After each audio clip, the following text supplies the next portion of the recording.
ठीक है, आज देखते हैं संख्या पद्धति रामानुजन संख्या का पार्ट टू, जिसमें हम विस्तृत रूप से समझाना चाहेंगे और इस तरह से वास्तविक संख्या को भी आज थोड़ा और क्लियर करेंगे, है ना, विथ एग्जाम्पल के साथ। ओके, चलो देखते हैं वास्तविक संख्याएं,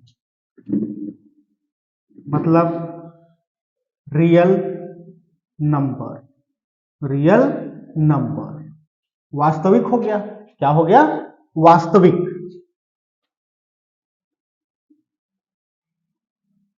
क्या हो जाएगा? वास्तविक, रियल नंबर। तो रियल नंबर हम उसको कहते हैं परिमेय संख्या और अपरिमेय संख्या के सम्मिलित रूप को हम क्या कहते हैं?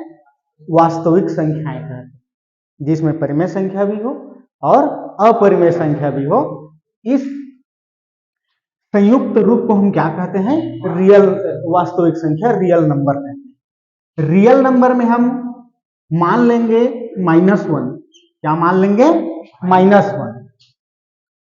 2/3, -4/7 और आ जाएगा आपका पाई। क्या आ जाएगा? पाई।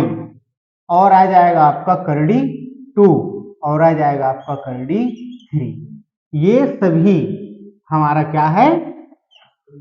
वास्तविक संख्याएं हैं या रियल नंबर। वास्तविक संख्या या रियल नंबर।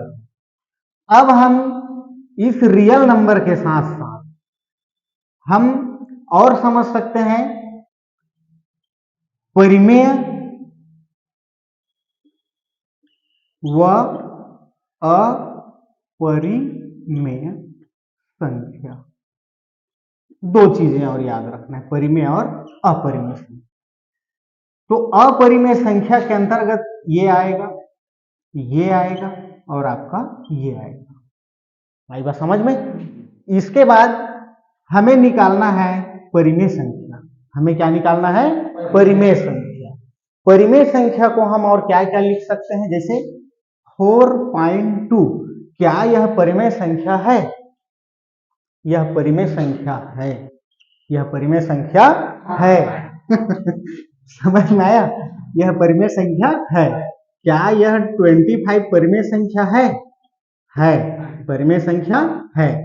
क्या √4 परिमेय संख्या है? सोच के बताओ, क्या यह परिमेय संख्या है?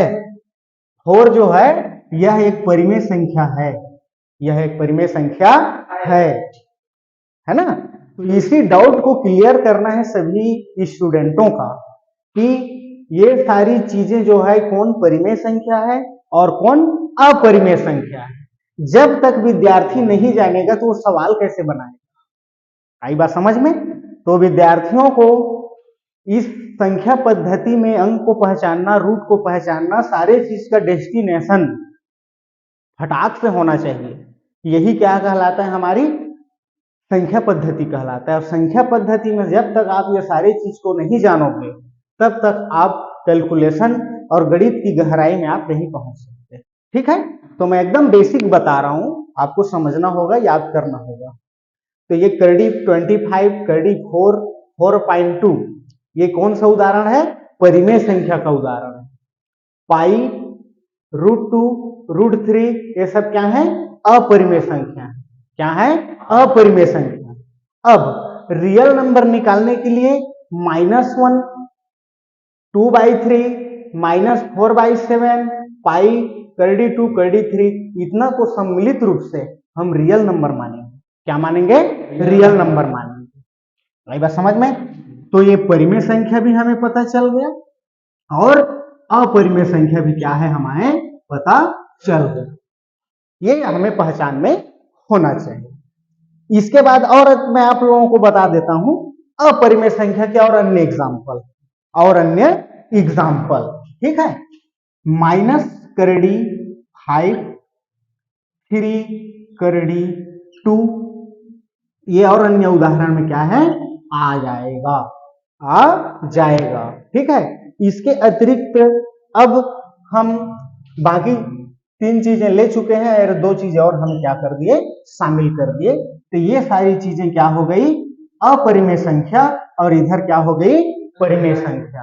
इस एग्जाम्पल को याद रखना बहुत ही जरूरी है। इसके बाद रियल नंबर निकालने के लिए -1, 2/3, -4/7, पाई, √2, √3, ये अन्य सभी जो है हमारा रियल नंबर है।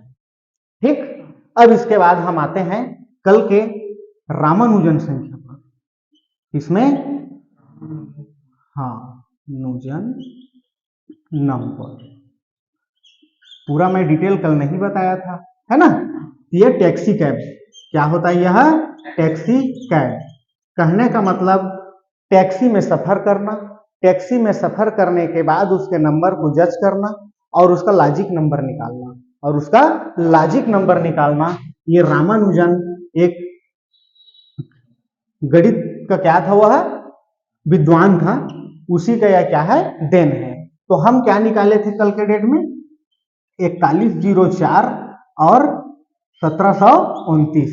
1729 हम 1729 को क्या किए थे, 10 के घात 3 प्लस 9 के घात 3, ठीक है। और कौन सा डिजिट निकाले थे हम लोग,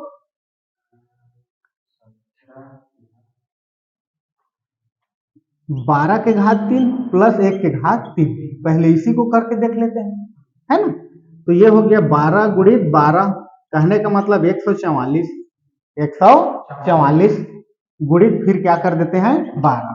तो ये हो गया आपका 2 चौक 8, 2 चौक 8, 2 एकम 2, फिर 4 एकम 4, 4 एकम 4 और 1 एकम 1, जोड़ देते हैं, ये 8 हो गया। 8 4 12 की 2 हासिल 1, 4 और 2 6, 6 और 1 7 और 1 1728। अब प्लस यहाँ पर क्या है, 1 का त्रिघात है, 1 का त्रिघात है, तो कितनों भी आप गुणा करेंगे 1 गुणित 1 गुणित 1 तो बराबर कितना आएगा भाई, 1 ही आएगा। तो हम इसमें 1 को क्या कर देंगे, जोड़ देंगे, तो इक्वल टू कितना हो जाएगा 1729, 1729। ठीक, अब 4104 को हम डिटेल कर देते हैं, 4104 को डिटेल कर देते हैं। तो 4104 डिटेल में कर देते हैं, जैसे 16 के घात 3 प्लस 2 के घात 3 करके देखें गुणा, है ना। तो ये हो गया 16 गुणित 16, तो हो जाएगा 6 छक्का कितना हो गया 36 की 6 हासिल 3, 6 कम 6, 6 3 9, और फिर ये हो गया 16, ये हो गया आपका 6 और 9 6 कितना हो गया 15 की 5 हासिल 1 की 2, 256। अब गुणित फिर क्या करेंगे 16 करेंगे, कितना करेंगे 16, तो 256 गुणित 16 करके देखते हैं। तो 6 6 का 36 की 6 हासिल आया 3, 6 5 30 3 33 की 3 हासिल 3, और 6 दूनी 12, 12 और 3 15, एक संख्या फिर छोड़ देंगे, फिर 6 5 और 2 जोड़ देंगे, ये 6 हो गया और 9 हो गया, और 5 5 10 के शून्य हासिल आया 1 3 और 1 4, माने 4096, है ना। अब 2 का कितना बार गुणा, 3 बार गुणा, 2 का 3 बार गुणा बराबर 8, तो ये 4096 में 8 को आप क्या कर देंगे, जोड़ देंगे, क्या कर देंगे, जोड़ देंगे। तो ये हो गया आपका 8 6 8 कितना हो जाता है 14, तो 14 की 4 हासिल आया 1, 9 और 1 10, 10 के शून्य हासिल आया 1, है ना। तो 1 हो गया, ये हो गया 4, तो कितना है हमारा 4104, 4104। तो ये दोनों नंबर हमारे क्या है, रामानुजन संख्या में एक लॉजिक संख्या बना, क्या बना, लॉजिक संख्या बना। और इस तरह से उन्होंने ये दोनों नंबर को एक लॉजिक नंबर और रामानुजन संख्या के नाम से क्या है इसको हम जानते हैं। ये हमारा पूरा डिटेल क्या हो गया यहाँ पर स्पष्ट हो गया, ठीक है। अब इसके बाद एक और टॉपिक देख लेते हैं थोड़ा सा, दशमलव और दशमलव भिन्न क्या होता है, दशमलव भिन्न। तो दशमलव भिन्न भी क्या है, एक परिमेय संख्या है कि अपरिमेय संख्या है, याद करो, क्या यह परिमेय संख्या है, क्या यह परिमेय संख्या है, ठीक है। अब एक आता है अशांत, क्या आता है? अशांत दशमलव। क्या आता है? दशमलव संख्या। क्या होता है? संख्या। क्या यह परिमेय संख्या है कि यह परिमेय संख्या है? हाँ, जो अशांत है दशमलव के रूप में वह क्या कहलाता है? अपरिमेय संख्या। क्या कहलाता है? अपरिमेय संख्या। ठीक है, अब हम इसका उदाहरण देख लेते हैं। हम इसका क्या देख लेते हैं? उदाहरण, एग्जाम्पल देख लेते हैं एक ठो, और इसका भी क्या देख लेते हैं? एक ठो एग्जाम्पल देख लेते हैं। ओके, हाँ, सोच के बताओ।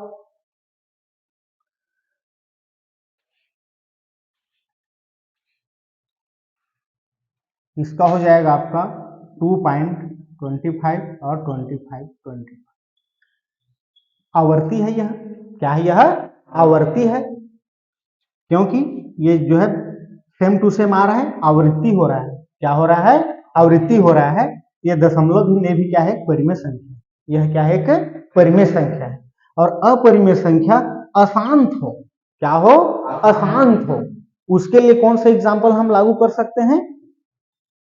जैसे 14.190993 इत्यादि। ठीक है, कहने का मतलब यह अशांत है। क्या है? यह अशांत, ये चलती जाएगी। क्या हो जाएगी? चलती जाएगी। ये क्या है? हमारा अपरिमेय संख्या है। तो याद यह रखना है, दशमलव भिन्न में, दशमलव भिन्न में यदि कोई संख्या क्या हो जाए? संयुक्त रूप से शांत हो जाए। संयुक्त रूप से क्या हो जाए? शांत हो जाए, उसको हम क्या कहते हैं? दशमलव भिन्न परिमेय संख्या। दशमलव भिन्न परिमेय संख्या। और एक ऐसा होता है जो दशमलव के बाद कंटिन्यू होता रहे, कंटिन्यू होता रहे, है ना, वह क्या कहलाता है? हमारा अपरिमेय संख्या। क्या कहलाता है? अपरिमेय संख्या। तो संख्या पद्धति में यहां तक भी बहुत ही इंपॉर्टेंट था। और हम भाग पर आधारित सूत्र, भाग पर आधारित सूत्र क्या होगा? भाग पर आधारित सूत्र बराबर, हाँ वो तो बोलो, भाज्य बराबर क्या होता है? हाँ, भाजक और गुणित भागफल। भागफल प्लस प्लस शेषफल, प्लस क्या होता है? शेषफल। ठीक, बस आज इतना ही। अब नेक्स्ट टॉपिक कल से शुरू करेंगे, सूत्र से और विभाज्यता के नियम से। Okay, thank you.